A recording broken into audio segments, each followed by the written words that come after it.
Hi friends, ನಮಸ್ತೆ. Welcome to Geeta Kannadathi YouTube channel. ದಯವಿಟ್ಟು ನನ್ನ ಚಾನಲ್ನ ಸಬ್ಸ್ಕ್ರೈಬ್ ಮಾಡಿ, ಹಾಗೆ ಸಪೋರ್ಟ್ ಮಾಡಿ ಅಂತ ಕೇಳ್ಕೊಳ್ತೀನಿ.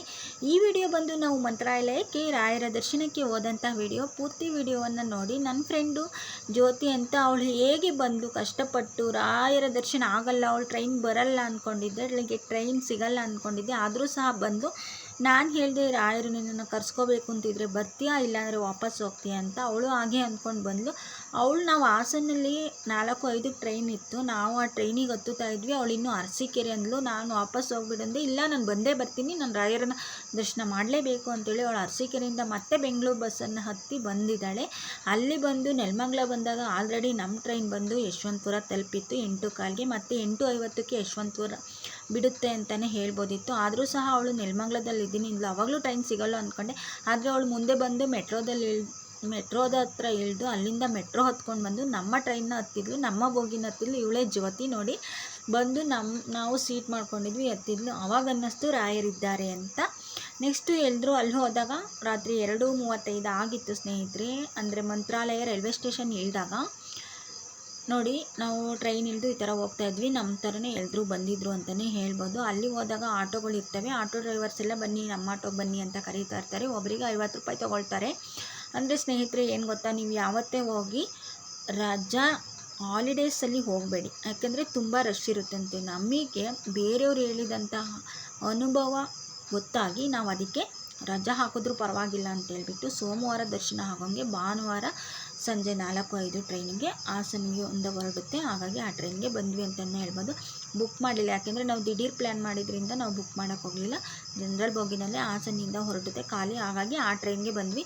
ನೀವು ಸಹ ಬರೋದಾದರೆ ಆ ಟ್ರೈನಿಗಾದರೂ ಬರ್ಬೋದು, ಅಥವಾ ಬುಕ್ಕಿಂಗ್ ಮಾಡ್ಕೊಂಡಾದರೂ ಬರ್ಬೋದು. ಹೇಗಾದರೂ ಹೋಗಿ, ಬಟ್ ರಜಾಗಳು ಇಲ್ಲದೇ ಇರೋ ದಿನ ಹೋಗಿ, ಜನ ಕಡಿಮೆ ಇರ್ತಾರೆ ಅಂತ ಹೇಳ್ತಾರೆ. ಕೊನೆಗೂ ಆಟೋ ಸಿಕ್ತು.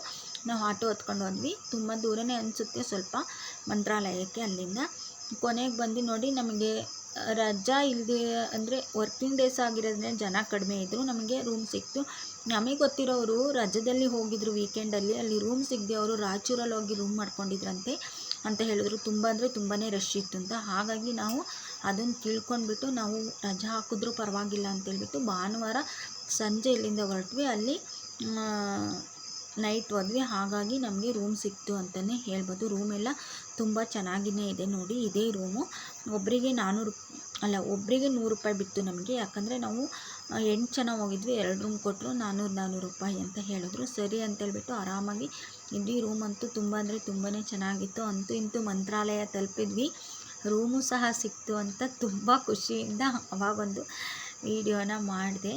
ನಗ್ತಾ ಸದ್ಯ ರೂಮ್ ಸಿಕ್ತು. ನನ್ನ ಫ್ರೆಂಡ್ ಪಾಪ ಅವಳು ಸುಸ್ತಾಗಿಬಿಟ್ಟಿದ್ಲು, ಅವಳಿಗೆ ಬ್ಯಾಕ್ ಪೈನ್ ಬೇರೆ. ಆದರೂ ಸಹ ಬಂದಳು ನೋಡಿ. ಬೆಳಗ್ಗೆ ಎದ್ದು ಸ್ನಾನ ಎಲ್ಲ ಮಾಡಿ ಈ ಥರ ರೆಡಿ ಆಗಿದ್ವಿ. ರಾಯರ ದರ್ಶನಕ್ಕೆ ಹೋಗೋಣ ಅಂತೇಳ್ಬಿಟ್ಟು 2 ರೂಮು ನೋಡಿ. ಈ ರೂಮಲ್ಲಿ ಸಹ ನಮ್ಮ ಆಂಟಿ ಅಂಕಲ್ಲು ಎಲ್ಲ ಸಹ ಪೂಜೆಗೆ ಹೋಗೋಣ ಅಂತ ಎಲ್ಲ ರೆಡಿಯಾಗಿ ಕೂತಿದ್ವಿ. ನಮ್ಮ ಪಾಪು ಖುಷಿ ಅಂತೂ ತುಂಬ ಖುಷಿಯಿಂದನೇ ಓಡಾಡ್ತಿದ್ದೆ. ಎಲ್ಲಿಗೋ ನಮ್ಮಮ್ಮ ಕರ್ಕೊಂಡು ಬಂದುಬಿಟ್ಟಿದ್ದಾರೆ ಅಂತ ಹೇಳ್ಬಿಟ್ಟು ಅಲ್ಲಿಂದ ನಾವು ರಾಯರ ದರ್ಶನಕ್ಕೆ ಹೋದ್ವಿ. ನನಗಂತೂ ಅಲ್ಲಿಗೆ ಹೋದ ತಕ್ಷಣ ಕಣ್ಣಲ್ಲಿ ಆ ಒಂದು ಸಂತೋಷಕ್ಕೆ ನೀರೇ ಬಂತು. ನಿಜ ಕಣ್ಣೀರು ಬಂತು ನನಗೆ. ರಾಯರೇ ನನ್ನನ್ನು ನಿಜ ಕರೆಸ್ಕೊಂಡ್ರಲ್ಲ ನಮ್ಮನ್ನು. ನಾವು ಒಂದು ಸರಿ ಹೊರಟು ಹೀಗೆ ತುಂಬ ರಶ್ ಇರುತ್ತೆ ಅಂತೇಳ್ಬಿಟ್ಟು ಕ್ಯಾನ್ಸಲ್ ಮಾಡಿದ್ದು. ಕೊನೆಗೆ ಯಾರೋ ಹೇಳಿದ್ರು ಅವ್ರು ಕರೆಸ್ಕೊಂಡಾಗಲೇ ಹೋಗಬೇಕು ಅಂತ. ಹಾಗಾಗಿ ಅವ್ರು ಕರೆಸ್ಕೊಂಡ್ರು, ನಾವು ಹೋದ್ವಿ ಅಂತ ತುಂಬ ಸಂತೋಷ ಆಯಿತು. ಅದರಲ್ಲೂ ನನ್ನ ಫ್ರೆಂಡ್, ಅವಳಿಗೆ ಬ್ಯಾಕ್ ಪೇಯ್ನು, ಆದರೂ ಸಹ ನಾನು ಬರಲೇಬೇಕು ಅಂತೇಳಿ ಅವಳು ಬಂದಳು. ಅವಳಿಗೂ ದರ್ಶನ ಆಯಿತು. ಎಲ್ರಿಗೂ ತುಂಬ ಸಂತೋಷ ಆಯಿತು ನೋಡಿ. ರಾಯರ ಮಠದಲ್ಲಿ ಒಳಗಡೆ ಈ ಥರ ಎಲ್ಲ ಇರುತ್ತೆ ಸ್ನೇಹಿತರೆ.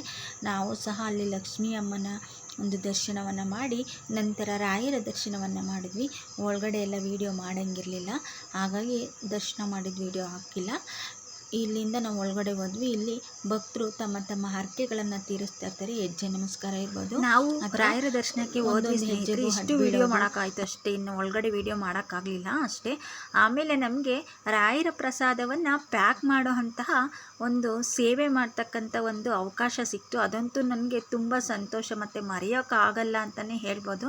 ಆ ಒಂದು ಅದೃಷ್ಟ ನಮಗೆ ಸಿಕ್ತು. ನಾವಲ್ಲಿ ದರ್ಶನ ಮಾಡಬೇಕಾದ್ರೆ ಬರಬೇಕಾದ್ರಲ್ಲಿ ಪುರೋಹಿತರು ಬನ್ನಿ ರಾಯರ ಸೇವೆ ಮಾಡಿ ಅಂತ ಕರೆದ್ರು. ಹಾಗಾಗಿ ನಾವು ಸಹ ಒಂದು ರಾಯರ ಪ್ರಸಾದವನ್ನು ಪ್ಯಾಕ್ ಮಾಡೋದಕ್ಕೆ ಹೋದ್ವಿ. ತುಂಬ ಅಂದರೆ ತುಂಬ ಸಂತೋಷ ಆಯಿತು. ನೋಡಿ ಸ್ನೇಹಿತರೆ, ಅಲ್ಲಿ ಪ್ಯಾಕ್ ಮಾಡಿದಂಥ ಪ್ರಸಾದಗಳನ್ನು ಈ ಥರ ಪ್ಯಾಕ್ಗಳನ್ನು ಸ್ಟೋರೇಜ್ ಮಾಡಿ ನಂತರ ಅಲ್ಲಿ ಹೊರಗಡೆ ನಾವು ಇದನ್ನು ಒಂದು ಹಣವನ್ನು ಕೊಟ್ಟು ತಗೊಳ್ಳೋ ಅಂಥ ವ್ಯವಸ್ಥೆಯನ್ನು ಸಹ ಮಾಡಿದ್ದಾರೆ. ನಾವು ಸಹ ತೊಗೊಂಡು ಬಂದ್ವಿ. ತುಂಬ ಚೆನ್ನಾಗಿರುತ್ತೆ. ದೇವರ ಪ್ರಸಾದವನ್ನು ನಾವು ಮನೆಯವರಿಗೆಲ್ಲ ತೊಗೊಂಡು ಬಂದ್ವಿ ಅಂತಲೇ ಹೇಳ್ಬೋದು.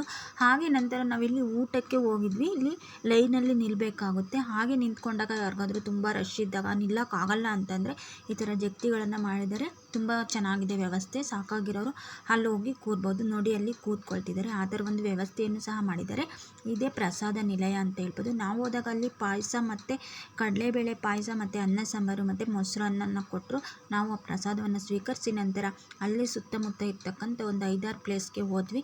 ಆ ಒಂದು ಹೋದಂಥ ದೇವಾಲಯಗಳ ದರ್ಶನವನ್ನು ನಿಮಗೆ ನಾನು ಮುಂದಿನ ವಿಡಿಯೋದಲ್ಲಿ ಇನ್ನೊಂದು ಪಾರ್ಟ್ 2 ಅಂತ ಹಾಕ್ತಾಯಿದ್ದೀನಿ. ಅದರಲ್ಲಿ ತೋರಿಸ್ತೀನಿ. ಧನ್ಯವಾದಗಳು ಸ್ನೇಹಿತರೆ.